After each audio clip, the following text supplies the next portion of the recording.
Here. Any questions on the expenditures that anybody had? So we're good there. Next is the resolutions, and Frank is not in the room, so we'll jump through the Consumers Energy amendments for 3 Mile Road. Was there any questions around that? Okay. So it's 3 Mile Remembrance. And happy to see that finally, that light get put back up there, so that's good there. And then I'll share as Frank's grabbing a seat. Frank, I'll come back on the Consumers Energy here. I'll jump to resolution 19-519. The reason I ask our clerk to put this on the agenda when we're looking at some of the committees and looking at some changes, in some cases maybe some overhauls with them, in the intent of where I'd like from a strategy perspective to take the Community Relations Committee. The reason we have the name changed to Community Engagement Committee is that its mission and its purpose is going to significantly change coming up. So we have a meeting on June 1st. Now that we have a new commissioner, we can make sure that we're aligned on the committee assignments and we have the right people in the right spots to most effectively serve. One of the things just in the engagement piece is it's not just working special events. It's how do we drive more engagement, not just with our residents, but our business owners as well. So part of that meeting that'll be Monday, I think it's June 3rd, Sarah, if I remember right. It's not June 1st, June 3rd, I think. That's going to be something just where we want to take them as something that we drive more involvement, not just at the special events, but what other things can we do to have the community be more engaged? It might be something around social media enhancements. It might be new uses of things that we're not even thinking about right now. So they're going to be tasked with a much different mission than what we've had in the past. So my ask of the commission is that one of the first things in there is to change the name so that we have a different mindset instead of just community relations, but it's going to be community engagement because that's exactly what they're going to be tasked with driving. So that's the why behind 519. Jumping back to 518, Frank, is there anything on the Consumers Energy that additional color you want to share with that? I don't think we have any questions, but. Simple project, ongoing conversion to LED, removal of the center suspension lights. This one's at 3 Mile Remembrance. One of the existing poles there was removed in a car accident last year. And then there still is one at the southwesterly corner. So this proposal would add 2 LED Cobra heads to that intersection, kind of northeasterly and southwesterly. And that's about it for that one. And those are replacing too. When you think of that intersection as you traverse that, when those lights are on at night, those sodium vapors, given the makeup of that intersection, just really that compared to those Cobra head LEDs, I mean, it's, pardon the pun, night and day difference. I mean, It really is. It's lit up like it's daylight out there. Much better light. So that's one of those steps for improvement for additional options down the road that we'll have that out of the way. So are there any questions on that then? Pretty significant. Okay. And then I see our chief in the audience as well. We might have a question or two from him, but so resolution 19-520 is to approve or deny the quota liquor license for Class C that we have available, and it is the Neil Fonger American Legion Post 179. Do you have anybody from the Legion Post here yet? We do not. Okay. Chief, any insight you want to share? Are you good at this point with it? Okay. Frank, is there any additional color on this? I'm a little, I have some thoughts on this. So, and then for our Buffalo Wild Wings, do we have our folks in the audience? There we go there. So one of the things I want to understand this just a little bit better, I understand the Buffalo Wild Wings ask behind that, and maybe if you wouldn't mind sharing for the commissioners, if one of you wouldn't mind giving a little background here of what we're looking for. If you just for the record just state your name and the background, we'll go from there. My name is Kent Ward. I got Jeff Carney okay. with me. Ken, could you actually write in that button in the middle there? If you press that, it'll turn red. Perfect. Thank you. That helps a little bit. Thank you. All right. My name is Kent Ward. And I'm with Jeff Carmody here. He's the regional manager for us. On this side of the state, our two families are the owners in the business there. So I'll try to make it short. What has happened was we leased that property, I think from Steve Benner LLC back in 2003. And with it, there was some equipment in the building and there was a liquor license came with the property. And we have done this in the past, and sometimes when the equipment comes with it or some of it and a liquor license, you're willing to pay a little more for the rent to offset your investment. So Benner was the owner of several properties around the Grand Rapids area. And a few years back, he went, I want to make sure I use the right terminology, but anyway, through some type of foreclosure, and he lost his properties to the bank. At that time, we kept the same lease we had in place. We paid our lease to the bank. The bank sold it off to an entity referred to as Grand Rapids River LLC or something along that line. They bought all those properties from the bank. We leased it through them, and then we ended up purchasing the building from Grand River Retail, I think it was, LLC. Same lease is in place. The original lease stated that if we ever terminated the lease or we left the property, the liquor license would go back to the landlord. So we've never terminated the lease. We never left the property. We are now the landlord. So now Benner has come back and filed suit that he wants his liquor license back. We thought it was kind of a shakedown, frivolous type claim. Ended up going in front of the judge. He threw part of it out, not all of it. And the lawyers now tell us to rectify this, we need to go through full discovery, go to court, who knows, $100,000 or something in cost. So we're here asking you if we can get a new issue license from you, let him have his license back, he can put it in escrow and reuse it in the community. So we could just wash our hands and be done with him. I would, for our, Frank, any thoughts from a legal from Jeff? Any guidance or direction here? Have we not been able to vet this yet with him? What we did was these folks on the Neil Fonger post both contacted your clerk's department at a similar time. So we met with a staff working group to say, what are we going to do with these? Because they're asking for your quota licenses, Class C license, which would be full alcohol service on site. So I think we determined on site that we should really bring this to City Commission because the determination of whether the city gives out or assigns those two remaining liquor licenses is somewhat of a policy decision. And you currently have Chapter 6 in your code that is the alcoholic liquors code. And it has a list of things that plan-related and police-related that are detail items. And we said before we get into that level of detail, why don't we bring these two issues to the City Commission and see what you folks think about this issue. This issue came up a few years ago, probably several years ago now, with Alfanos. Some of you who have been around for a while remember that. And the City Commission decided to not give the Class C license to Alfanos. And they went out and they transferred a C in. And under the new state rules, we really have limited comment on a transfer of a license.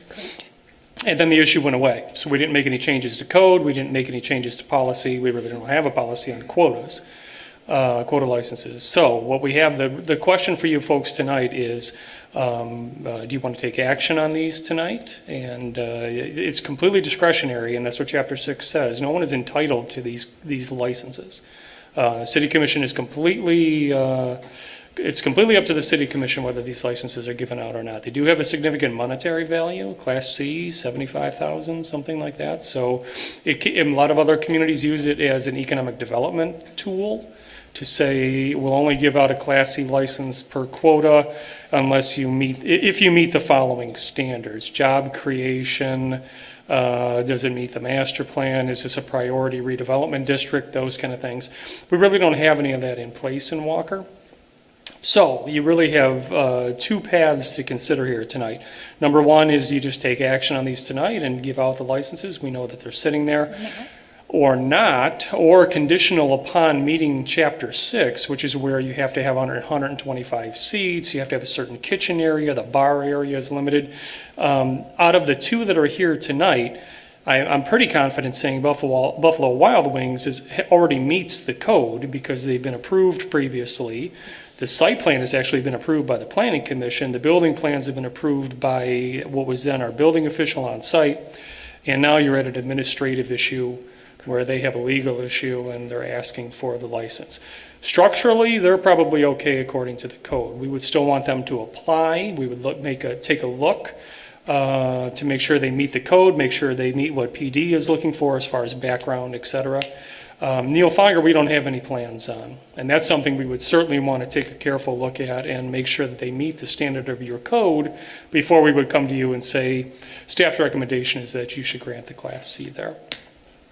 However, the bigger picture is the rising above the value of a Class C liquor license and how does the City Commission make that decision? I provided you folks with some cover sheet information from the City of Grand Rapids. As you would expect, they have quite an involved process before they decide on yay or nay on giving out licenses. City of Kentwood may not have as rigorous a standard. Maybe Walker falls somewhere in between. So if you're not comfortable taking action on these tonight, then my recommendation would be to task staff with developing a policy with some talking points that, for the City Commission to consider when requests are made for your quota licenses. The following is kind of a decision tree. So that's as clear as mud, but there's where we're at. This is more of a topic we haven't reviewed in a while. And how would you like to proceed? Would you like to act on these tonight? Do you want to take a more deliberative approach and develop a policy on these? We're looking for some feedback on that. Okay. Commissioner Kemp, see you later. I'd be glad to give you some feedback, Frank. That's for the mayor. Okay, Mr. Mayor. I'd like to hear from the American Legion. So if we could table that, if we don't hear from them tonight, if we could table that to our next meeting or not, if that's acceptable. And as far as Buffalo Wild Wings, I see an established business, been here a long time. If the police department doesn't have a problem with it, I feel that I'd like to see that license issued, and sounds like there'll be a transfer license out there soon. There would be. That's correct. It sounds like that's wrapped up in litigation, so who knows what's going to happen there. Okay.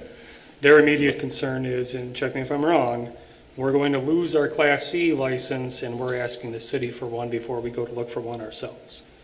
That is correct. To our knowledge, we have researched this through a liquor license broker, and there's none available in this area. So we don't know where it stands in the court system on the other one, so this would definitely rectify a problem. We've been in business here 16 years. We think we've been good pillars of the community. We enjoy being here and would like to remain here. And at what date, I don't think I saw that in the packet notes, at what point does this become an effect that you could potentially lose that then? Well, once again, you're in the court system, so you don't know exactly when that would be, but it could be within a month or two. Okay. Thank you. Commissioners, further questions? Go ahead. I have additional comments to share that Class Cs are all come through the clerk's office. That's a statute. And I have both applications in my office that I didn't bring forward because how Class C works is you choose to say yes or no to the resolution that they need. And the resolution just basically says, yes, the city of Walker is okay with going forward with the Class C. These are not sellable. These are only things that you are granted to give out to any company or subsidiary that you choose to, be it a hotel or a restaurant or whatever.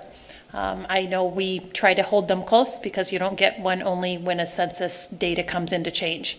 However, Like they said, Buffalo Wild Wings has been here. They've been very supportive of all of our local events.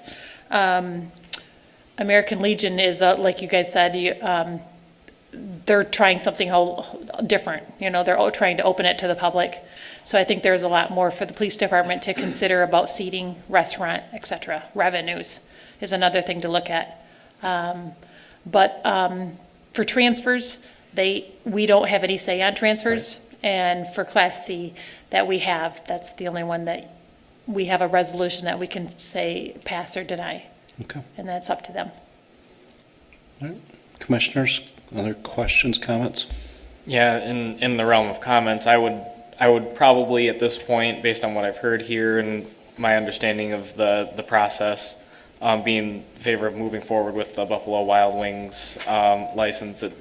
It seems like they are a good business here. They've done a lot. They've been here a long time. Spent more than my fair share of time there.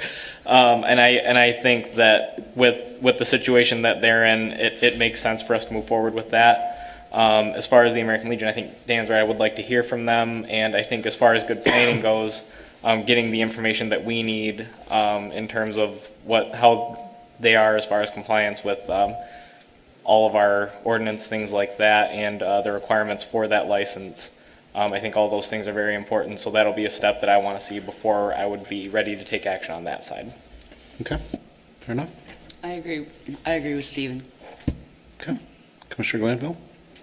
Yeah, I would agree as well. I think Buffalo Wild Wings, they support our schools and all kinds of the, things that we have going on beyond just being a good business for the community.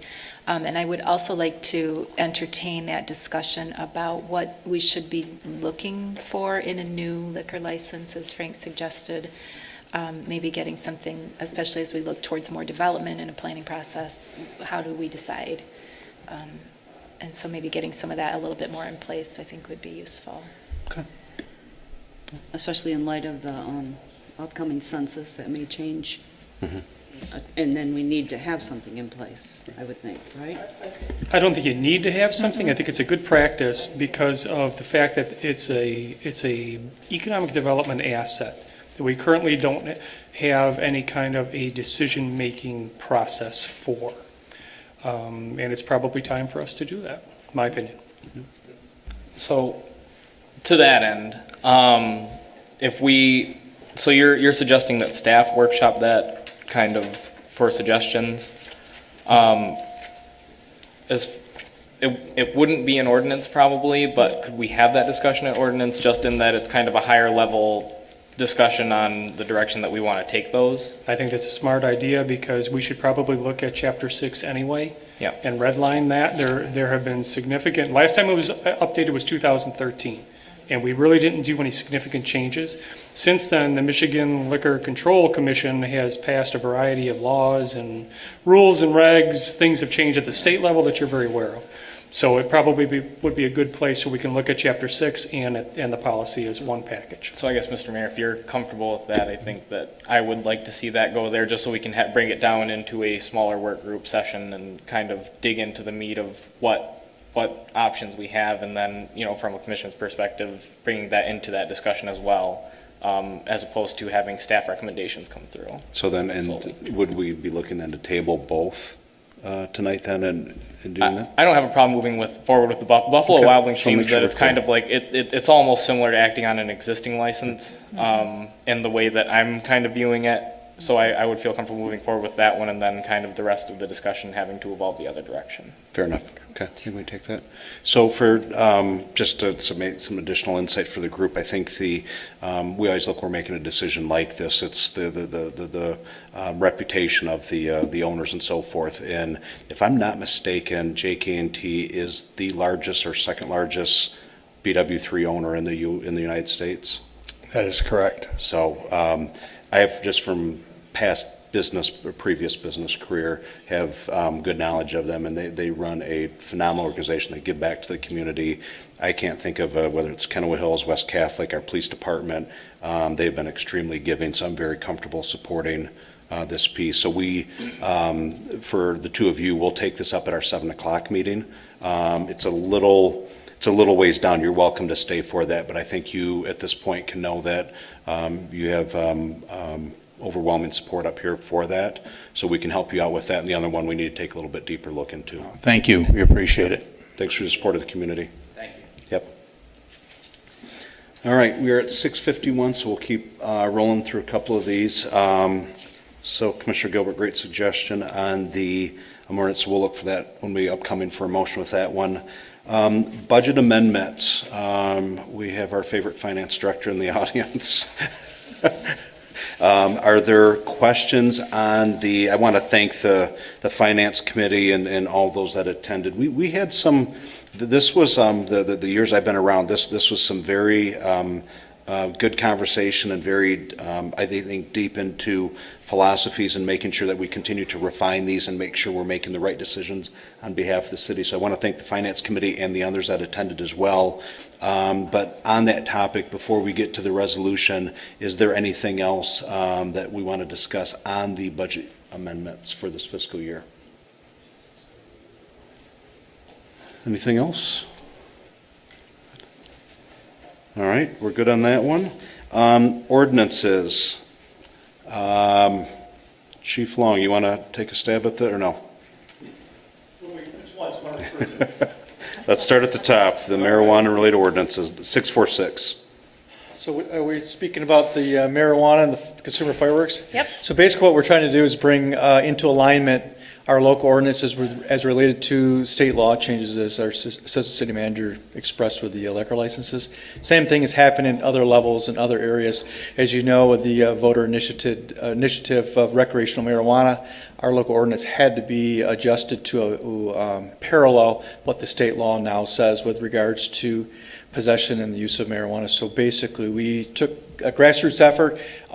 City Attorney Morgan did a fantastic job, crafted some very good language, and the way she put it together is very user-friendly for both the officers and, more importantly, the citizens, because it provides what you can do, what you can legally do, what you legally can't do, and then if you do violate the ordinance, this is the penalties for that. So it's very straightforward, pretty easy to follow when it comes to rules and what you can and can't do, and it does parallel the state law, which is the important part. Same is true with the fireworks ordinance. The fireworks ordinance was changed, or the fireworks statute was changed at the state level, and our proposed ordinance just mirrors what the state level now says. And basically the fireworks has changed to less days of legal use, and the specific dates are laid out in our ordinance. But then more importantly, what's really significant and very interesting, we're not sure why, the fines have gone up substantially. For a violation, it's a $1,000 fine now. So our recommendation is to mirror what the state says with regards to that. And as far as the enforcement part of it, I can share with you, we had no violations last year. Probably in the last couple of years, we've had very, very few violations of issuance of citations under our ordinance with fireworks. I think people are understanding and conforming to what the rules are.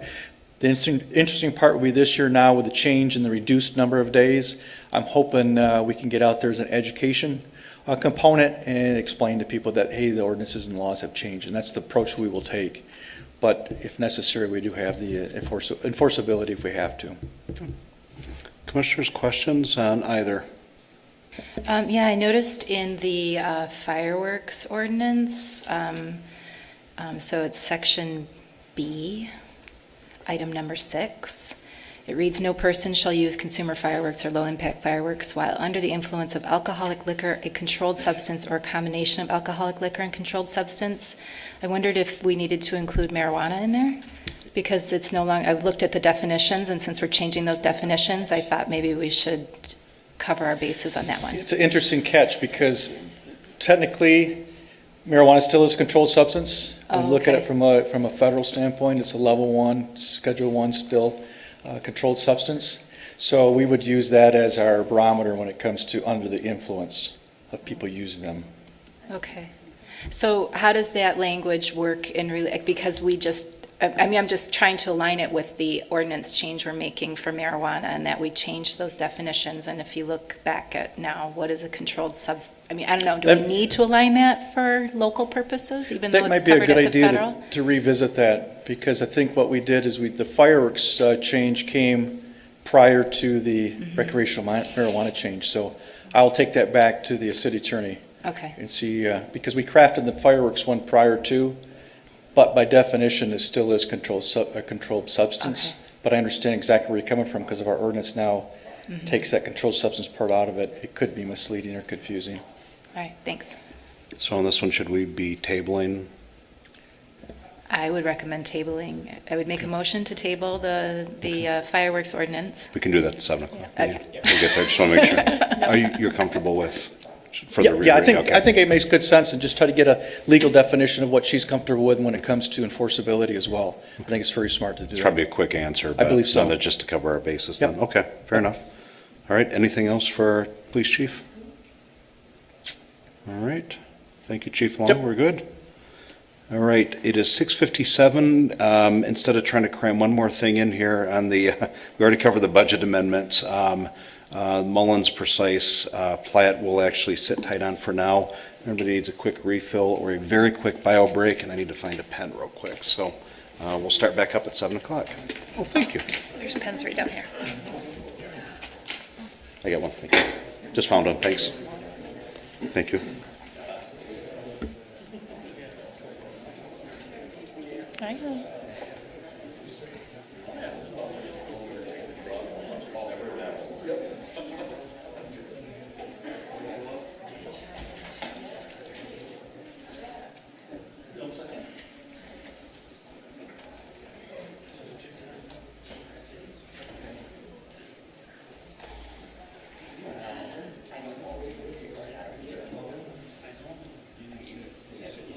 Carol, sometimes when it's a small thing too, in ordinances, we can approve first reading and then they can submit the revised for the second reading, because nothing happens with this one. It just gets moved to the next meeting, and then, right. Nope, for the ordinance. So we would just swap out that ordinance next Monday, for example, with the revised. Now, if Crystal can't get it to us, in 3 days, but it sounds like it might be just a small few words, we can still move it forward. Yeah. I don't know, but yeah. Just so you knew, huh?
All right, we'll call our regular commission meeting to order here at 7 o'clock, and I'd like to ask Commissioner DeShane for the invocation, please. Shall we pray? Dear Lord, thank you for the special day set aside yesterday to honor all mothers. We ask that you continue to look over each of them and to help to provide them with peace and happiness ongoing. Let each mother be an example to her children, to be a guiding force in their lives, and may her wisdom be passed down to the next generation of mothers. Lord, I pray too that you be with us as city leaders to help us do what is right for our community and to seek your guidance whenever necessary. Please be with our police, our firefighters, and all of our military to keep them safe from harm and to allow them to carry out their responsibilities with courage, competence, and integrity. In your great name we pray. Amen. Amen. I'd like to everybody to rise and join us for the Pledge of Allegiance, please. I pledge allegiance to the flag of the United States of America and to the republic for which it stands, one nation, under God, indivisible, with liberty and justice for all. Thank you. I'd ask our clerk to call the roll, please. Present. Commissioner Kent? Commissioner Groders? Commissioner DeShane? Present. Commissioner Glanville? Present. And Commissioner Gilbert? Thank you. Fantastic. All right. Next on the list is the approval of the minutes. We'll go first for the April 22nd, our regular commission meeting minutes. Look for approval on those. I'll make a motion to approve. Support. We have a motion from Commissioner DeShane, support from Commissioner Gilbert. Any discussion on those? All those in favor, please say aye. Aye. Those opposed? Motion passed. Thank you. Next on the list is approval of the special commission meeting to hold third ward interviews from May 6. Look for a motion to approve those. I'll make a motion to approve those. I'll support. Have a motion from Commissioner Kent, support from Commissioner Groders. Any other discussion on those? All those in favor, please say aye. Aye. Those opposed? Motion passed. Thank you. All right. Then we have our public hearing. We actually have open for the Mullins Avenue Precise Plat, Ordinance, and Map. Is there any background we need on this at this point, Frank? I think We'll it's open up the probably public hearing. wise to have Dan Power Okay. bring you up to speed Okay. along with Steve Gilbert, because I believe this is a recommendation from the Planning Commission. And then I'll open that up for the public hearing at that point. If you folks wouldn't mind, I think I'll just put one or two slides up on the screen. It's fine. And that could be something we refer back to. I don't have to go through a typical planning commission PowerPoint presentation. Give me help. I'll leave one slide up here. Provide some context. You can go back to some of the other images if you want to. There's some pictures of future development pattern, some of the topography of the area, some of the road network of the area, but I think this image shows kind of where we're going with what's being talked about tonight. So I guess to bring everybody up to speed, like Frank Wash said, we want to start by recalling that we had a development review process for a very substantial residential project, residential, potentially some other land use in there in the future. This project is called Richmond Farms. We've been looking at some version of this for a few years now, and it's materialized as a formal application for development in the last year. This is a project that relates to about a little under 200 lots in the part of the image that you can see here on the lower part of this screen, and potentially around that same number on the northern half of this site, or potentially some other land uses. So when you look at numbers like that, it's really important to back up the plan for future growth and development with traffic impact research and long-term master planning in terms of how the land uses can congeal together in a space like that over time. And so one of the things that came up during this review is, in the first place, what we're looking at is a big swath of land that's zoned primarily for single-family residential growth. And you can review it kind of piecemeal in that lens. You can look at each individual phase of a plat. In this case, there was a 22-lot phase 1 plat project proposed. But when you look at how this ties together over time, it's really important to think about the road connectivity aspect of the growth here. And so in reviewing the Richmond Farms project, there was more and more discussion about how important it is to make sure that this relates to an outlet to 3 Mile Road from Richmond. So having that additional north-south connectivity east of Kinney, west of Elm Ridge, from Richmond all the way up to 3 Mile Road.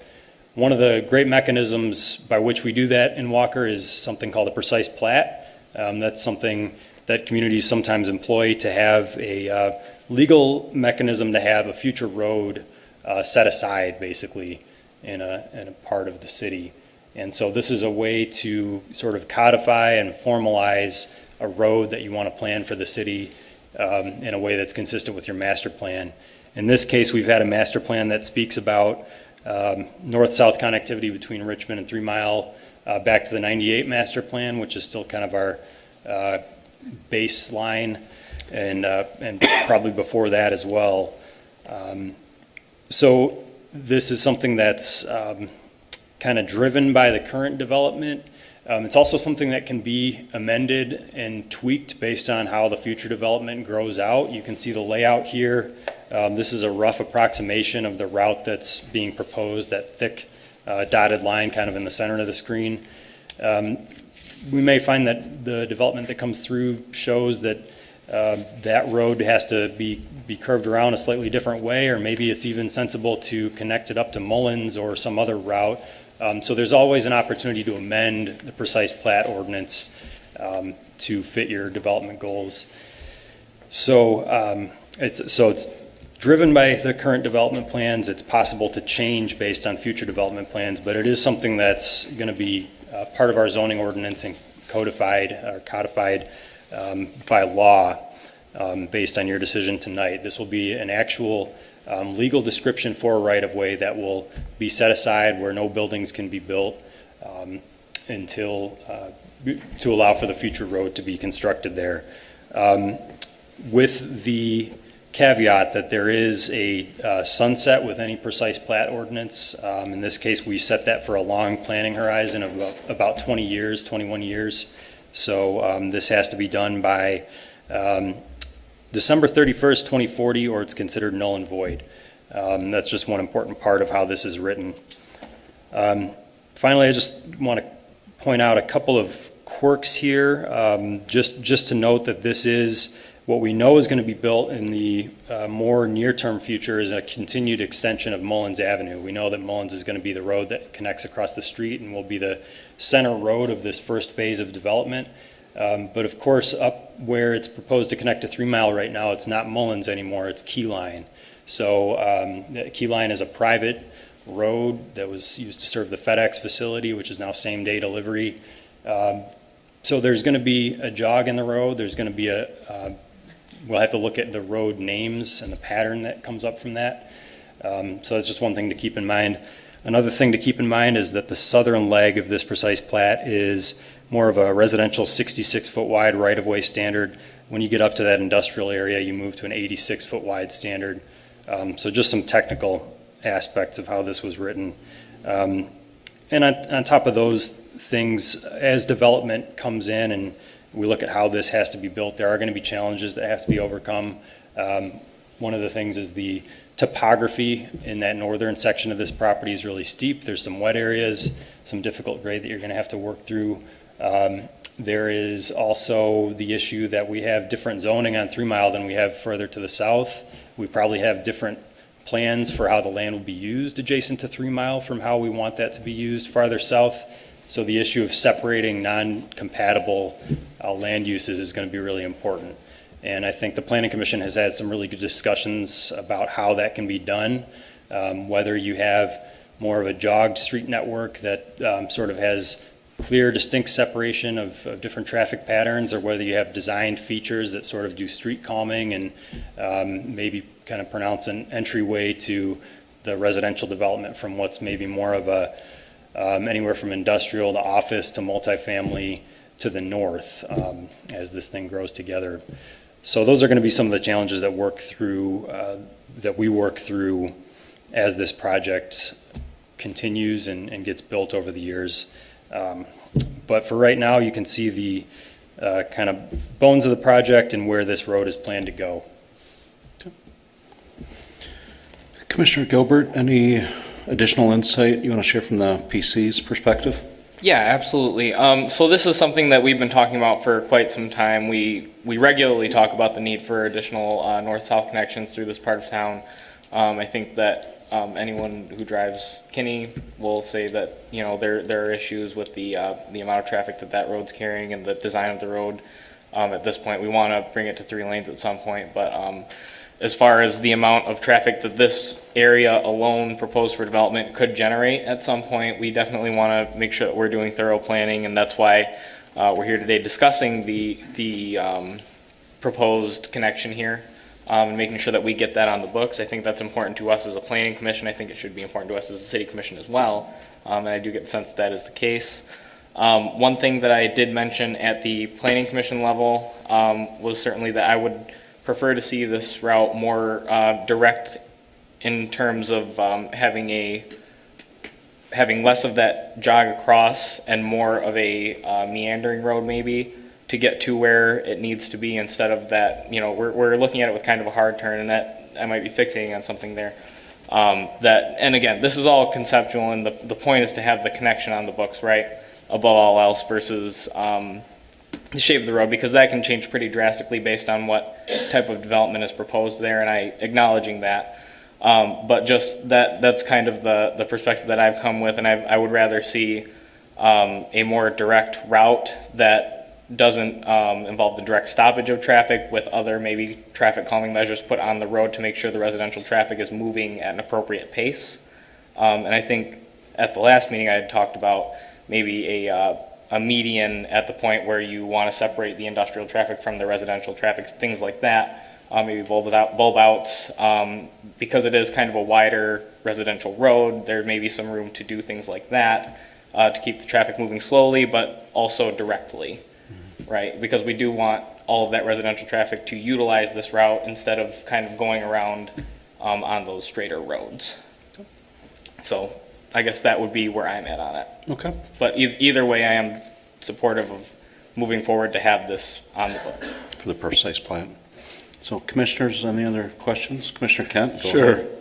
Well, I like the sharp turns and twist and everything in it, because put a straight road in there, they're going to be back wanting calming devices put in. So I think, to me, them are calming devices there, some of them. But for sure, in 20 years, or if this project is to proceed, is there a line drawn in the sand that this road will be, maybe not in this precise place, but there will be a connection to 3 Mile before that 20 years? I can take a stab at that. So I think there's not a precise time at which we're saying it has to be done based on a certain level of development, but I think staff and the Planning Commission have talked about how it would, the fire would be lit really once the development goes into the northern half beyond that kind of horizontal line you see on the screen there, where that's the point at which we really need to get that road done, because now we're talking about a significant amount of residential traffic funneling not just onto Richmond and Mullins, but at different points along Richmond and into those neighborhoods. And continuing that connection to the north is going to be really important once we get about halfway done with this development. So I must have missed it. Is there something defining that at that point they're going to have to do that? Can I assist? Sure, Frank. I'll give you a little bit of I'm letting the Planning missed Commission it. comments percolate through here, but let me give you a couple of budgeting I'm sorry. comments. No, you're fine, you're fine. Good question. I see two things going on. Number one, in your capital improvement plan that we reviewed at Finance Committee, there's what we call an illustrative item in there, somewhere around $2.1, $2.2 million to make the key line connection into a public street. So that's already in your capital improvement plan. That will be for a future commission to decide when that money actually gets put into your line item budget. But that's there. The other alternative is, when you look at key line, to me that's, it's one of those spots where hopefully we'll see some industrial redevelopment.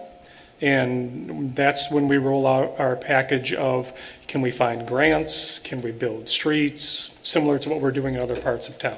So you have two mechanisms for the future that hopefully will get that public street built, either through city funds or through a combination of city funds and grant dollars. Hopefully before the sunset period hits in 2040. So there's a lot of unknowns here, but I think Steve hits the important point, which is you listen to the residents in the area and there's a concern for making a connection to 3 Mile.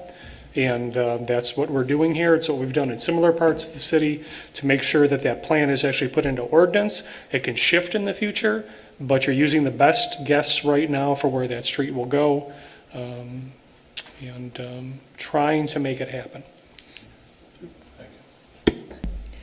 When I look at this, I look at the north-south, I see that there's some really sharp angles. I realize that we don't want it to just be straight because then it's just going to be a racetrack, but it looks very similar to some of the issues that we see on Elm Ridge, wherein there's some curves that during winter months, there's a lot of slip-offs and such. So I'm wondering, is there a reason that there's such a curve in this drawing or proposed street, and what we can do to make it more of a straighter, maybe more of a subtle angle rather than being one that just propels people into the ditch? Yeah, I think primarily that jog, the main jog that you see there, kind of near the end of housing in the middle of the screen, that was originally designed as part of a sort of a grid pattern around a park that was proposed, or a common open space for the development. That very well could go away, and there could be an amendment to soften that curve and make it more of a curvilinear street to the north. And I forgot to mention, you folks have, I think in the last couple of years, looked at a amendment to a precise plat. So you can always adopt a slight change to that design based on the constraints in the field, and that could very well happen for that square. Thank you, Dan. And to that, I would say that we do, as the development comes in, review what those plats look like, and that's the real point where that becomes whatever it will be. The point now was just kind of to make sure that we want this connection, I think. Commissioners, any other questions, dialogue for Dan before I open up the public hearing? Thank you, Dan. All right, thank you. All right. We are now holding a public hearing on the subject of Mullins Avenue Precise Plat Ordinance. Anyone wishing to speak on this subject and that subject alone should raise their hand or come forward. Be recognized to speak. Please state your name and address for the record, please. Bruce DeWitt, 2428 Elmridge. First of all, I want to thank you guys for working on getting that street through and getting that, doing what you're doing. I appreciate the concern up here that to soften these curves and make sure that we don't have those tight angles and whatnot, to make it a little bit more of a through street versus a zigzag. We have Elmridge, which I pile snow up so that people don't go in the ravine. I mean, it's an ongoing issue. All you have to do is look at Richmond and see the bumper pool that's being played on all the guardrails up and down there. We ought to have more of a through street. I'd have no problem with calming, but we ought to have it more of a through straight street. What concerns me is this was brought up at the last planning commission meeting, and many residents and some of the people on the planning commission talked about wanting it to be more straight. And what we're looking at is something that's basically the same thing that we looked at last time. And I would prefer looking more straight on this piece of paper and worrying about changing than vice versa, looking at it curved and hoping to straighten it. I have no problem with the idea of having options and whatnot, except for I feel like I'm going against the wrong path already, that it's already kind of on paper to go the curvatures. So I guess that's my biggest concern, is that we make this a through street. We make it, if we have to do some street calming, okay.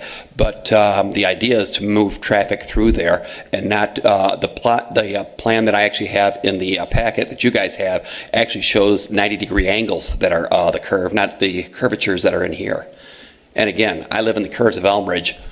We pull cars out of the ravine more often than I like to think. So that's my my thought. Please try to make this road as straight as possible. So noted. Thank you.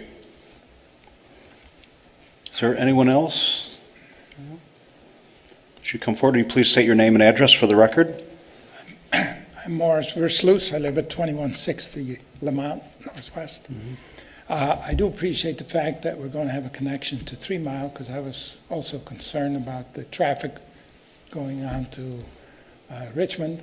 And I kind of agree with what was said previously about the road being kind of curvy. I think straight would be better, even though we want to calm the traffic. But I think you're on the right track by making the connection to 3 Mile. Thank you. All right. Anyone else on the topic? Thank you, Mr. DeWitt. Mr. Versluis. Hearing no other comments, the public hearing is now closed. So we will jump next on our list, public comment on agenda items. Anybody in the audience? Going once, going twice? All right, next on the list. See all these young faces back there being so patient. Do any of you take a government class of any type? Because if you do, you're going to get extra credit. We'll all sign it for you. Is that all right? All right.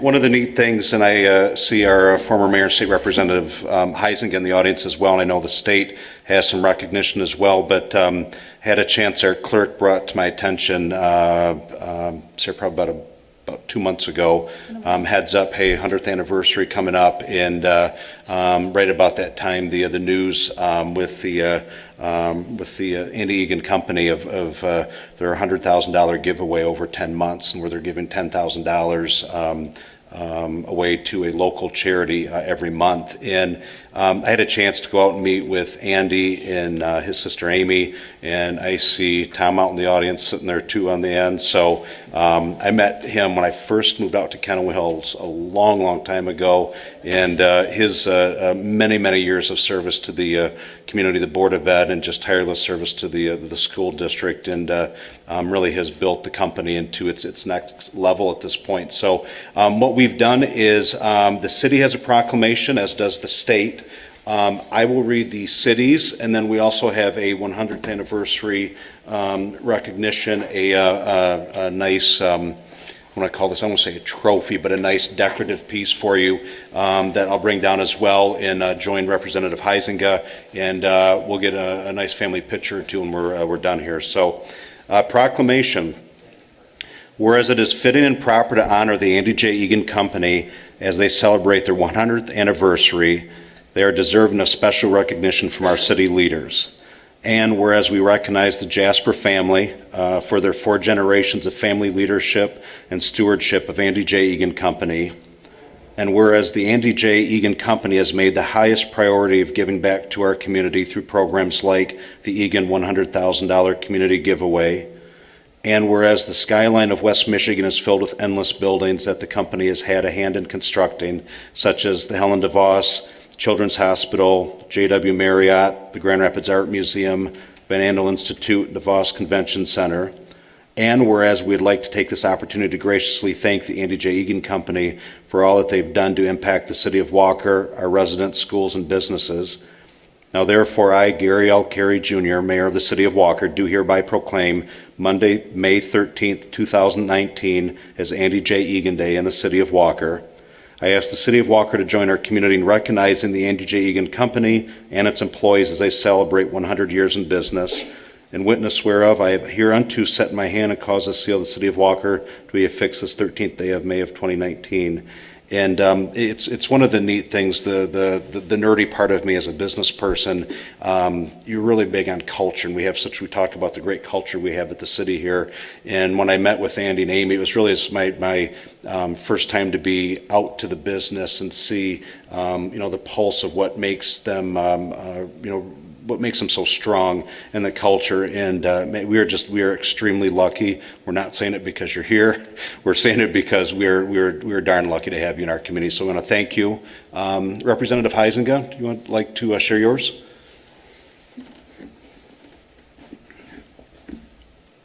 Good evening, Mayor, Commissioners, and city staff. Thank you.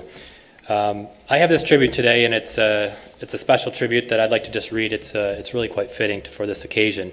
It states, "Let it be known that it is with deep appreciation of the significance of this milestone that we commend the management and staff of Andy J. Egan Company as they mark the 100th anniversary of the founding of this exemplary name. We are proud to recognize the important role that this enterprise has played in contributing to both economic well-being of the area and the lives of countless citizens.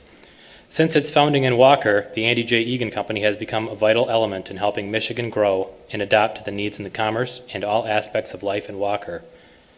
For 4 generations, the Jasper family has shown great leadership and stewardship in both building this fine company and giving back to its home city.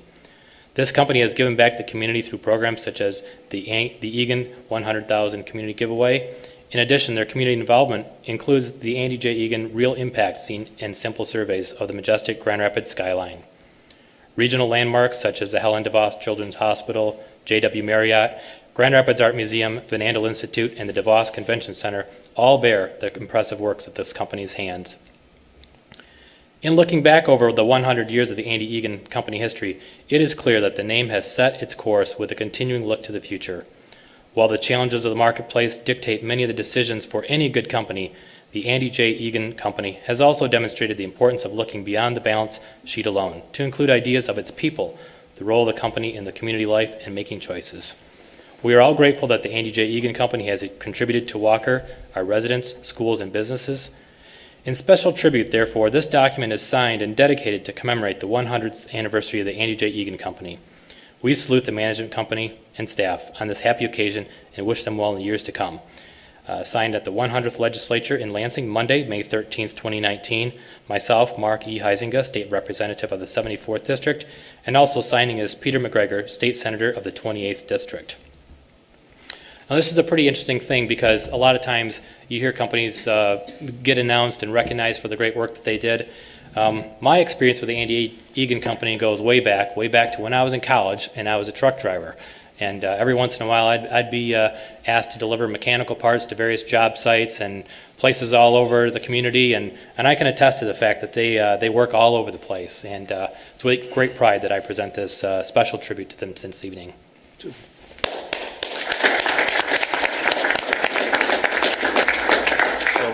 Andy, Tom, family, if you want to come up, we'll present these and we'll grab a quick picture while we're down there. Mr. Mayor, may I, at the Peanut Gallery, add something to this? You most certainly may. I'd just like to say that years back, the haunt was down the street every year, and my dog and I'd go for a walk. And so one night we was down there, and I talked to the fella that they were parking cars, and I said, "So do you work for the haunt? You got to deal with them on collecting the money? Is this all haunt operation?"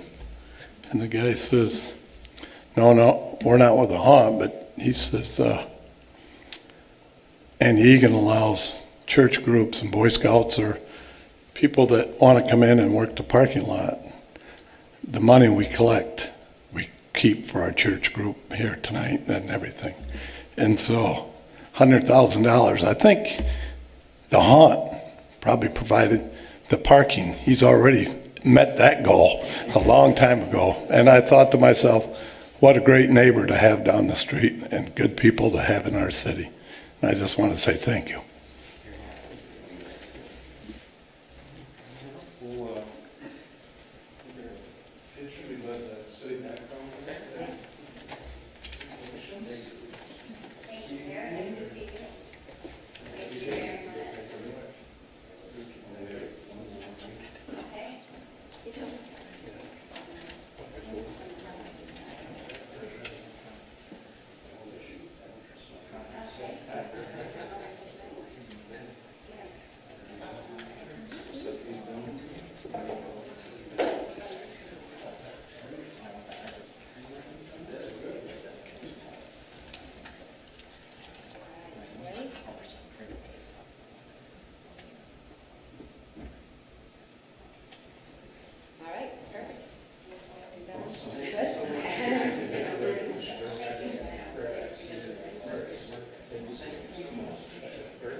Congratulations.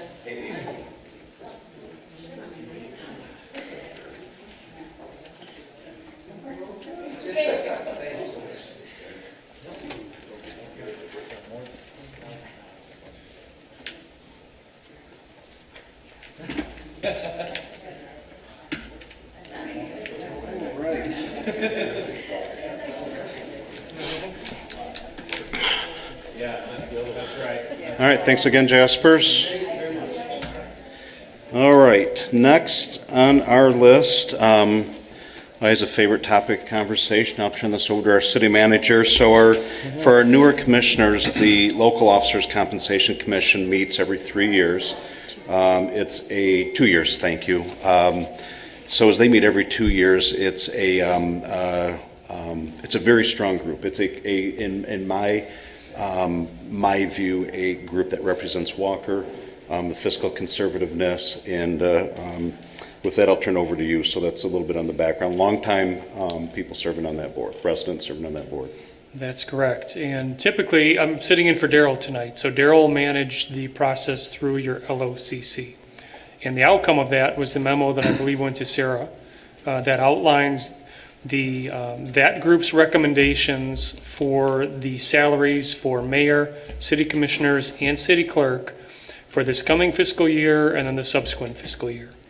So I think what you've done in the past is you've debated whether you are going to accept the recommendation from the LOCC or not. And I believe that's done through a motion. No motion. Okay. So it's just a statement of acceptance or not. Is it individual for each group? Yes, it can be. Okay. It's no motion, like basically nothing is said if it moves forward, Okay. unless you only need a motion if you're declining it. There you go. That's where the motion came in. So it's really your decision, as I understand it. You have a recommendation from the LOCC, you have that memo in front of you, and then you can decide to be silent, which is what I'm hearing from the clerk, and accept or make a motion to either amend or deny. And I'm going to get out of the way and let you folks have your debate. Dialogue from commission. Dialogue from commission on all of this. Commissioner Kent? Sure. I mean, I've always felt the LOCC's been very fair and they're very conservative and that's, they do their job. And I'd just like to say, as far as the clerk tonight, the liquor license, everything, a lot of things are referred back to the clerk and the clerk's office, and we didn't have iPads or computers or electronic. We didn't have the iCompass. And there's a lot of things, and so I really think there's another thing's computers at the polls, and so. But to me, I really feel that it should be something we should just accept. Good. Thank you. Commissioners, any other comments? All good? I guess I'm pretty indifferent on our side of it. I just wonder by letting it move forward, do you think that will help us to recruit better talent, right? Because that is now something that we have to consider. Because of the term limits, and I mean, we regularly are experiencing the ramifications of the turnover, so that might be a consideration in terms of moving it forward, but at the same time, it's not like we're changing our lives by doing so or not, so kind of an indifference by myself. Okay. My thoughts, if I break these into three buckets to build on what Commissioner Kent was sharing, I definitely do agree with the clerk. We have come really from the Stone Age to present day and then some, so I appreciate the efforts there. And I believe that is extremely just. When I look at the city commissioner role, having just left it, I believe that's more than fair. And this is one of these tough situations that somebody, I'm going to say this for a matter of public record, somebody could take this, they could twist it, they're authorizing pay raises for themselves, and that's not the case at all. This is an independent commission of longtime residents that are extremely fiscally conservative, that have said, based on the job duties and requirements that we have, this is what they feel is a fair, and that's why it's an independent body. But nonetheless, I believe that the optics are extremely strong on this because the vetting process has taken place. And then, so that's the city commissioner piece. And then sometime down the road, well beyond my trails, that I would hope future commissions give some consideration to that mayor role being a little bit more of a full-time, because this is, as I've learned, you'll get out of this what you put into it, but it definitely, there's a lot going on in a growing city, and I don't see that changing down the road. But so for us right now, unless there is a motion to make any adjustment to, we can consider this matter, I'm getting that consensus matter accepted, and we'll move forward. Good. Okay. All right, moving forward from there. We're on the consent agenda. These will be just the expenditures on that one. Any questions on that? I went through them twice. Frank, you're lucky you didn't get any questions. Well, this is the one day that we have the finance man in the room, and I would just say, Dan, can you help me out? But we're okay apparently. No, Good to go. more money well spent, I guess I'd say. Good, thank you. And I'll make the motion. Oh, I have a comment. Oh, yes. Sorry. I don't know if this is the right time for it or not, but I actually talked to Dan about the check disbursements as well, and I was wondering if we might in the future take a look at some of the report options we have in the software, because it would be, as we talk about turnover, it would be useful to me to be able to compare spending. Like I look at these check disbursements and I see how much they're written for. Well, how much has it been in the past? Like just being able to see Some kind trends. of a record. Yeah. Like another column. Right, to better make some decisions. Like I said, I'm not sure that, has been, like, if this is the right place to talk about that, but just to say as a caveat, it might be worth looking at what our options are in those reports so we maybe get some more accurate or more relevant and useful information when talking about these check disbursements. I think the comment, I might be able to speak for Dan on this one, I believe the reporting capabilities continue to evolve for the better. And you can connect what dots there that you need on that end of it. So, but definitely I would say take those questions definitely to Dan. I asked him for something earlier today, and it's not as easy as building that report. It's going to take some work on his end to do, so. Fair enough. Anytime you're spending money, the more information you can get, the better. Better. That's good. All right. And if I could throw in a strategic planning goal, if you folks, either through Finance Committee or through the group as a whole, can say, here's some strategic things that we want to keep an eye on, then that can help us narrow the scope, and then I think that would help Dan develop some reporting mechanisms. So keep that in mind, just as a suggestion. Okay. Good. Thank you. And then I think a minute ago I heard a motion to my left. And I will support. We have a motion and support. Any other discussion on the expenditures in the amount of $588,699.80? Any other discussion? So we have a motion support. All those in favor, please say aye. Aye. Those opposed? Motion passed. Thank you. So on to resolutions. So resolution 19-518 is the Consumers Energy Amendments for 3 Mile Road and Remembrance that we were just discussing in our committee the whole meeting. Or is there any other dialogue on this need to be had? I'll entertain a motion to approve. I'll make that motion. We have a motion from Commissioner Glanville. I have I'll support. support. Support from Commissioner Groders. Is there any other discussion on this? All right, so motion from Commissioner Glanville, support from Commissioner Groders. All those in favor, please say aye. Aye. Aye.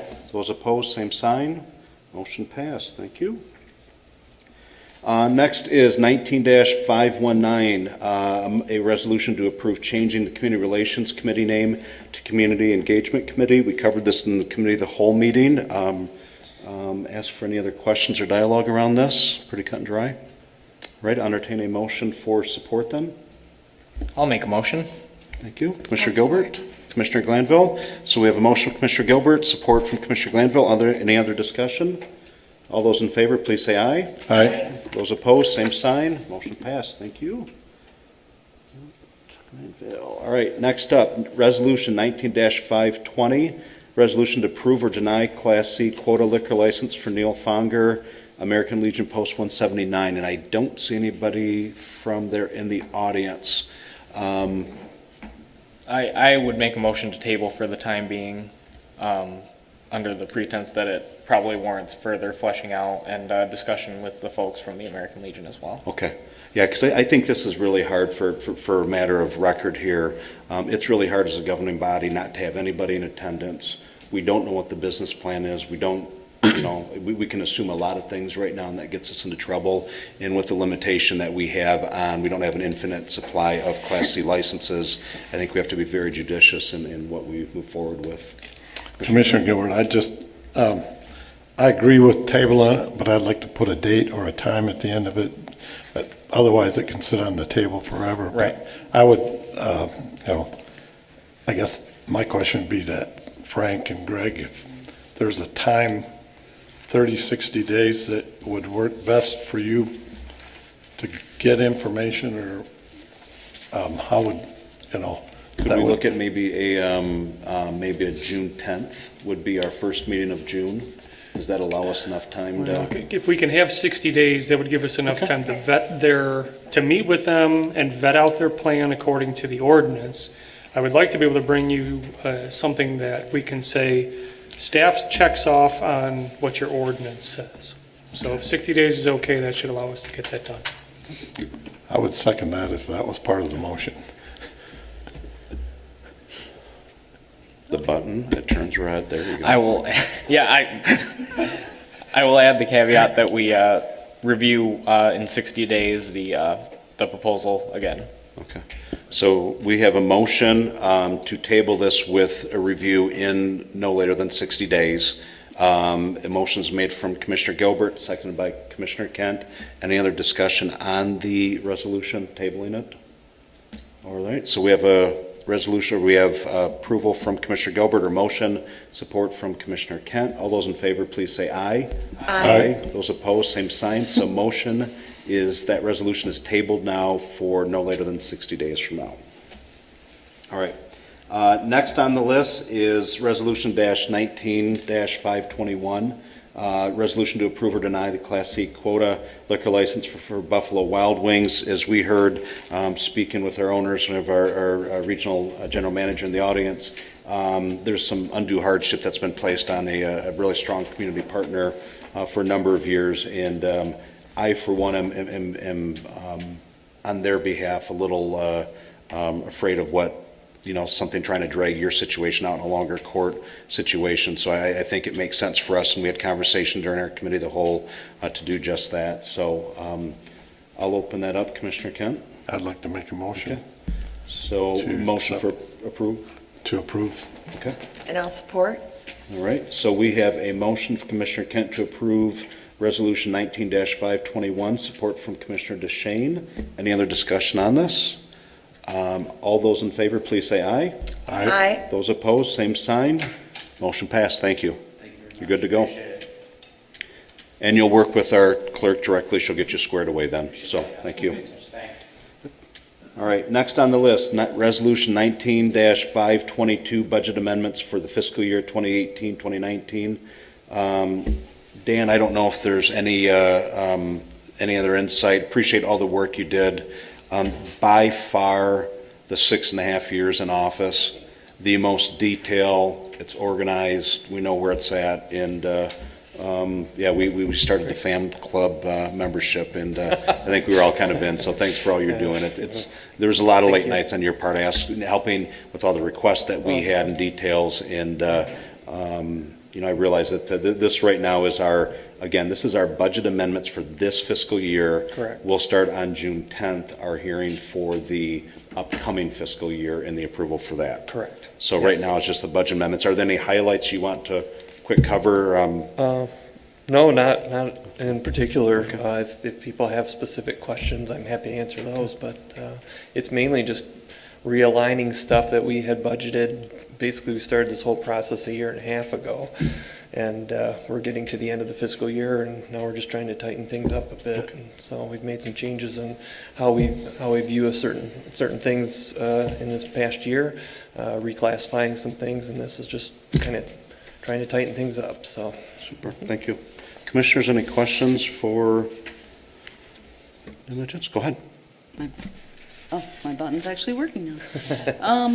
Cablevision revenue, I'm assuming that next year's budget, you're going to predict or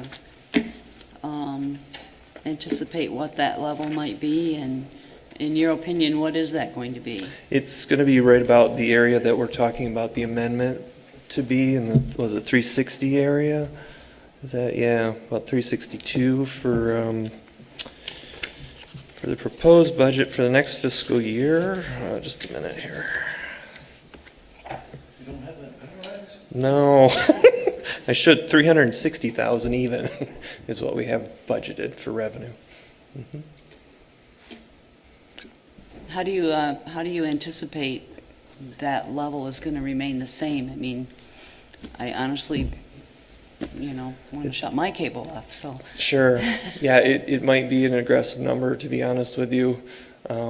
the amendment came in lower than what I had anticipated it to be in the first place when I was doing these initially. So yeah, the 360 might be a higher number, and perhaps we'll have to relook at that before we get to the official budget for the upcoming year. It's a good question. Yep, good question. All right, Commissioners, any other?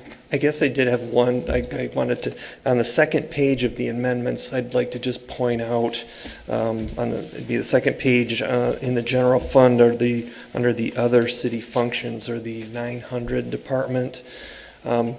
Each year for the last several years, we have done extra contributions to our defined benefit plan, and also to our OPEB trust, or our other post-employment benefit trust.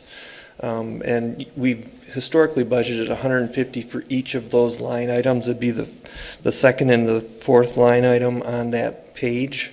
And then we get to this point of the year, we kind of look at where our fund balance is, and we have historically upped both those 150s each year. And so we're proposing to add an extra 150 to the OPEB contribution, for a total of 300 for this fiscal year, and then add an additional 350 to the defined benefit to help buy down that liability. So that's probably the biggest adjustment. It's inconsistent with what we've done over the last several years, but just wanted to make sure that you're aware that that's in there as part of the amendment proposal. Thank you.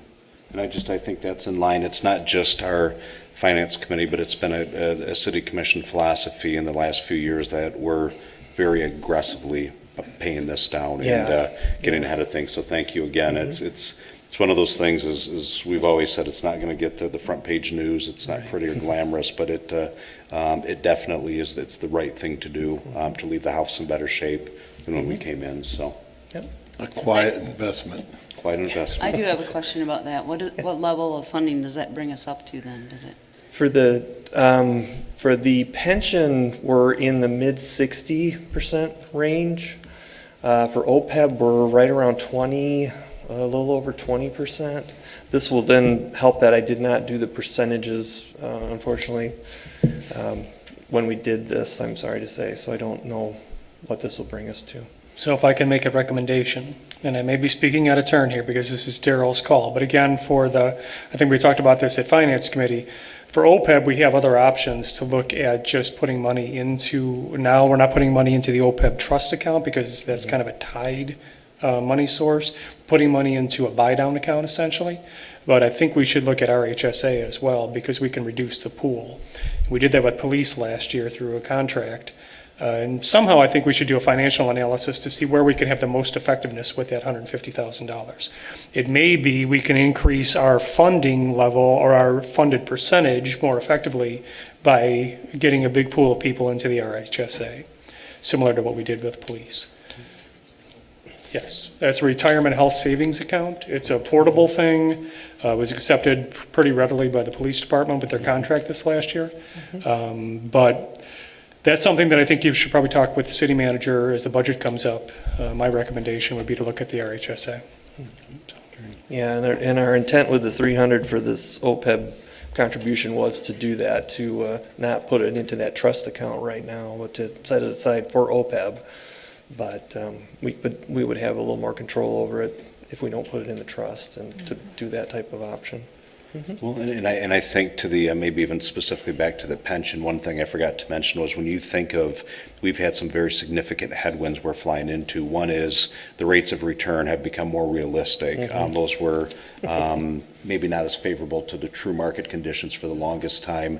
That was outside of our purview, but that's more in line now. And then the second, I think, strong headwind is too that the actuarial tables are changing and people are living longer. That just obligates us to make sure we have more of that money set aside as we hit both of those. So despite all of that, we've made significant progress into the millions of knocking this down. So, and that's in the last few years. So I'm very proud of what the commission has done as a whole and the finance guidance that we've been given to do just that. And city managers are always saying, okay, hey, it's pleasant surprises this time of year that we're able to do these types of things. So, perfect. So then for Dan, any other things or any other questions on the budget amendment in front of us? Okay. Without further ado, I'll entertain a motion on that for Resolution 19-522 to approve the budget amendment for this fiscal year 2018-2019. I'll make the motion. Carol, I'll make that motion. Thank you. And I will support. So we have a motion from Commissioner Glanville, support from Commissioner Groders. Any other discussion? All those in favor, please say aye. Aye. Those opposed, same sign. Motion passed. Thank you. Okay, thank you. Thank you, Dan, so Yeah, much. Thanks for your kind comments, too. Appreciate it. All right, on to the ordinances. First reading of ordinance 19-646, amendments to marijuana-related ordinances. We discussed this in our committee of the whole meeting. There was some suggestion about potentially course of action here. Anybody? Yeah, Carol had mentioned that we wanted to make some amendment there. Well, no, mine actually applies to the fireworks. fireworks. Okay. Yeah, Okay. so I got nothing to say about the. Okay, so we're good on that one. All right, so let's, so any other questions or dialogue on that? The first reading of ordinance 19-646, amendments to marijuana and related ordinances around that. I'll entertain a motion for approval then of that ordinance for our first reading. I'll make motion. We have a motion from Commissioner Kent. So do we have support? Support. Support from Commissioner Glanville. Any other discussion on it? All those in favor, please say aye. Aye. Those opposed? Motion passed. Thank you. All right, now to the first reading of ordinance 19-647. We're going to maybe just have this little one extra step review. Yeah, I don't know, Sarah was saying that maybe we don't need to do that, that we can read it as is and amend it before the second reading? Okay. Then let's roll with that. If you're okay with that, yep. Chief, you're comfortable? Okay. I'll get the information to you now. Okay. Okay. Pass it along, will you? All right, so I'll entertain a motion to approve, this is our first reading of ordinance 19-647, the amendments to the consumer fireworks ordinance. I'll make the motion. And I'll support. I have a motion from Commissioner Glanville, support from Commissioner DeShane. Any other discussion? All right, all those in favor, please say aye. Aye. Those opposed? Motion passed. All right, next on the list is first reading of ordinance 19-648 to add section 94-39 to the Code of Ordinances entitled Mullins Avenue Precise Plat.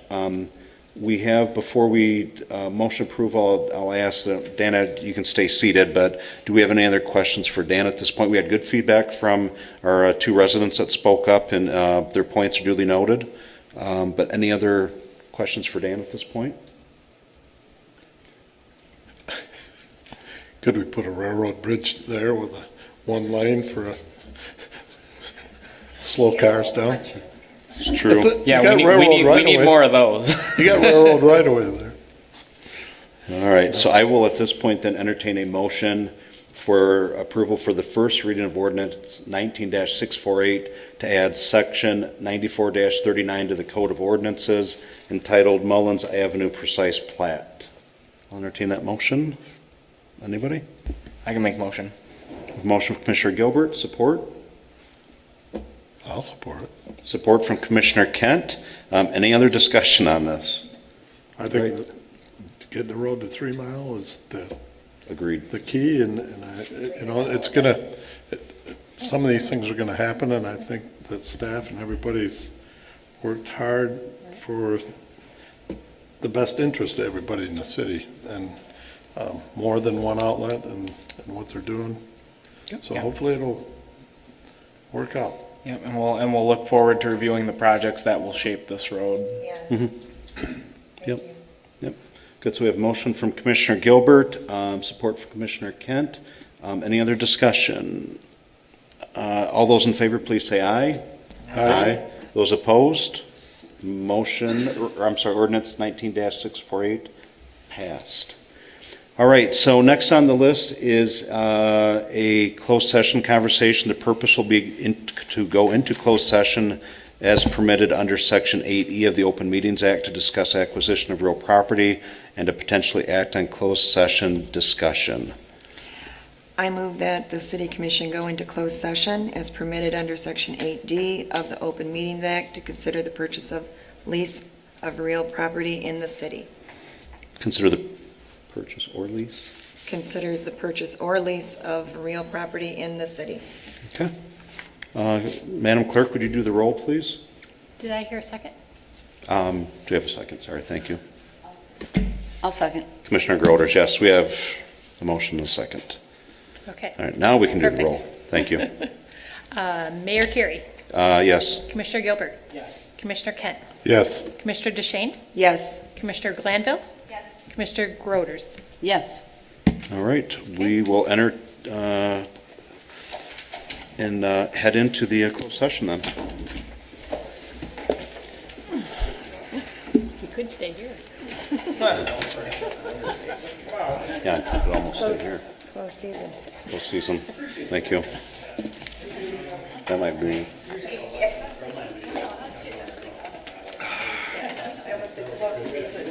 He is seasoned down there instead of session. I'm like, close season. I read it, but I didn't. Well, I happened to read the two back to back, and then I was like, wait a minute. My first thought was, is anybody there over 18 to like? Hey, Greg, will you hit that on the way out? Just flip the switch. If that's on off right now, just turn it to the on. Yeah, please, thank you. All right, thank you.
Move, right here? Yep. Okay.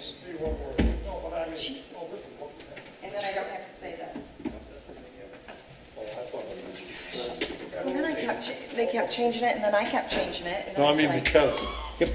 we discussed what we discussed. I think if it was not assessing data.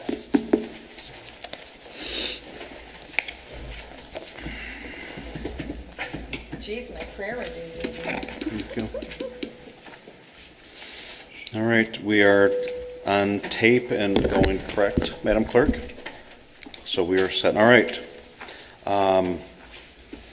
So you have what you need. So at this point, I move that the city manager and city attorney be authorized to take actions as discussed in closed sessions to potentially acquire real property contingent on final approval being granted by the city commission. so we have a motion. Do you have support? Support. Support from Commissioner Glanville. Any further discussion? Okay. All those in favor, please say aye. Aye. Those opposed? Motion passed. Thank you.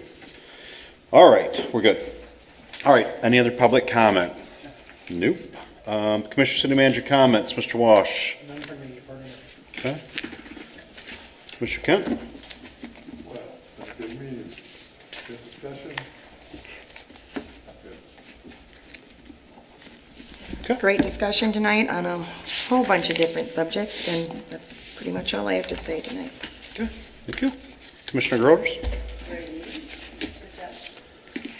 Commissioner Glanville? Just a quick update.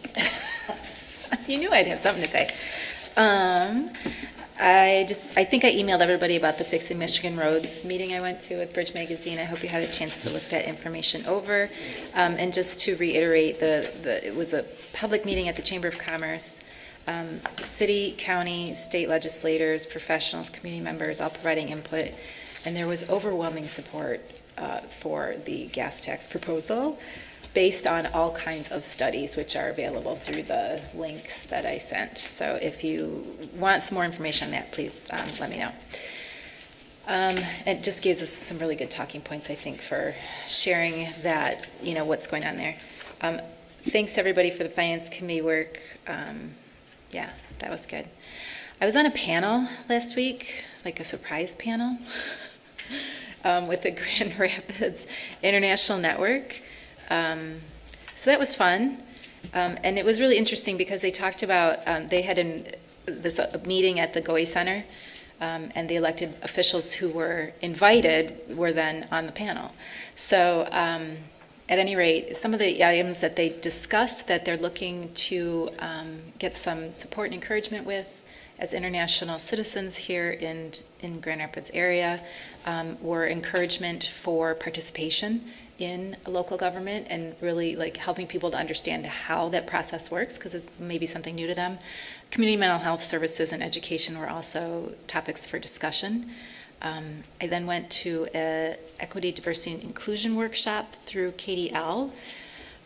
Coming up, I'd like to invite you all to a meeting at the Chamber of Commerce. Grand Rapids Chamber of Commerce is having a advocacy event.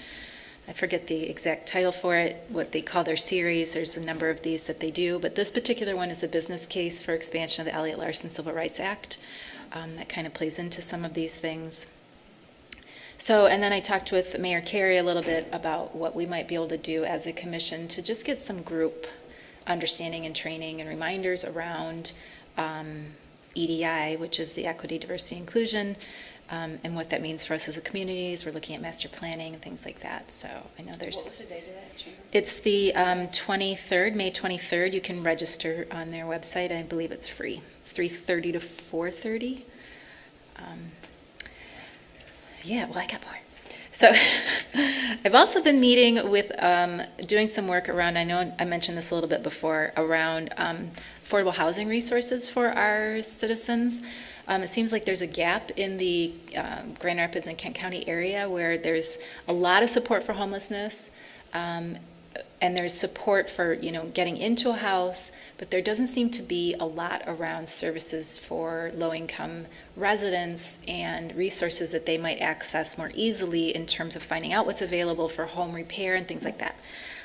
So I've talked to Greg Buno a couple of times, and the KDL is going to put together a packet of resources that did not until now exist. That will, the Community Resource Work Group over there is taking that up as their quarterly topic, and we will have now a packet of information available at the library. It will also be on the KDL website.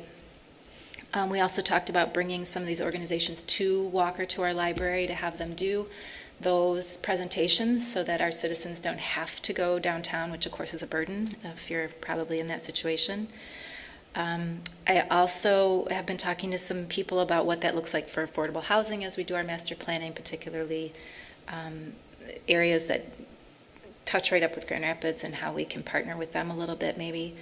I've started a project, Frank helped me get this going with the CDD, to look at some mapping around our population in terms of ethnicity, average income, and average family size. It'll be interactive so that we can kind of get an idea of where some of our pockets are so that we can prioritize delivering community services, as well as take a look at residential and commercial development, what the needs are there. And I continue to meet with some residents about some of our low-income residents to really understand what are their needs instead of just trying to say, hey, they need this or they need that. So had some good conversation around that. And I want to say, and that's that for that piece. Finally, thank you to Mayor Carey for the shout out to the trails in the newsletter. I thought that was nice that you led with that. I know that green spaces are really important for us here in Walker. I also wanted to thank WIFIC for assisting us in selling our t-shirts. We're really starting to get some good press out of those efforts. So again, thanks for making that top line in the newsletter. And we are continuing to grow our relationship with the West Michigan Trails and Greenways Coalition as well. So lots going on. That's all. That's all I got. Good stuff. Thank you. Commissioner Gilbert? Yeah, great work, Commissioner Glanville. Thank you. I will say that on the fixing Michigan roads, I have lots of information on that as well. On the community mental health, I did go to a meeting over at the Boy Scouts building with the Lakeshore Regions Community Mental Health Association. That's more of a county issue, I would say, but there was a lot of thorough discussion on the Lakeshore Regional entity. There's talk of the Department of Health and Human Services had issued a letter dissolving the contract effective 30 days for the Lakeshore Regional entity, which provides community mental health services in the area. We're covered, I believe, by Network 180 here, but it affected the entire Lakeshore region. That meeting was very productive. I was in the meeting with DHHS when they announced that prior to the issuance of the letter, and then I was also in the meeting with here with the LRE folks. And it sounds like there's a lot of progress in the right direction. It's a really interesting thing. Stan Steck is a great resource, our county commissioner, if you want to learn a little bit more about what's going on with that. But that was a meeting that was in our jurisdiction that did occur, and there are some tangible outputs that you'll see from that, I think, with residents who are impacted. Other than that, this was a really great meeting, and I really look forward to having a full board again. Yeah. Awesome. Thank you. Madam Clerk? Yeah, I'm all set. So, quick things just on the topic. Nice to be back at full staff up here. Thank you for the great dialogue and all the prep work that all of you did on that. Just a couple quick things. There is, I don't think I shared this yet, Grand Valley Metro Council, we had a board meeting, I think it was last week or the week before, and we actually will have a rebate coming back, a little over $9,000 for a program that's come in a little bit more favorable, and all of the municipalities had a prorated amount based on the percentage of the dues and what have you. So, you know, we get a lot of support with them, and I know that we have a very strong relationship with. I make sure that I attend the board meetings and I'm active in it and keep that relationship, but I'm actually really excited to see some of that come back. I attended the State of the County address representing our city. Gave me just some thoughts around our own twist on something next year. That's an annual piece. We will do something, but be something more, I think, I think in line with what Walker is, and we're a lot smaller, obviously, and a different situation. Thank you to the Finance Committee for getting us through things, and then now that we knew our new commissioner is going to be, I will make calls to the two candidates and our new commissioner back before I leave tonight, and then I will look at the committees and evaluate. Probably nothing significant for movement at this point based on who we have coming on board. I think we can probably just plop her into some spots. So she'll get sworn in next week, and I think that's it. So, yes. Sorry, two things. You made me think of another one. Next Monday will be a full city commission meeting because of Memorial Day. Thank you. Yep. So we'll do the swearing in early on at the meeting so she can then sit up here and make motions. Okay. And then, what were you just talking about? Oh, she's on planning commission, right? Yes. So now we'll have 2 empty spots on planning commission, right? Yep. Allsbeck or whatever? Yes. Yep. So I'll 'Cause come back to the commission with recommendations on have some thoughts there, but I So think, we'll want to work on that one because otherwise they won't have a quorum if they have many absence and an absence. correct. And I think one of the things too there, I'm not going to belabor the point, I shared an email that with everybody. There's a certain approach I take extremely serious, and I have no tolerance for things, so I'm not going to sugarcoat that one. Everybody saw it, and we're going to move forward, but that's how we operate from here. So that being said, thank you. Do you want the planning commission to move forward? Should we publish it, advertise it, say we're taking applications? I think right now, give me 24 hours. Oh, yeah, that's fine. Maybe an offline conversation, see any suggestions too, because we interviewed some good candidates, and there may not be an option there to leverage somebody. So maybe I'll ask the commission to start thinking about it, and in my travels the next 2 days, I'll reach out to people and ask as well. Maybe Thank you. That's a even good the second call-out. ward commissioner or applicants as well. Yep. Maybe I don't know. Whatever you want to do.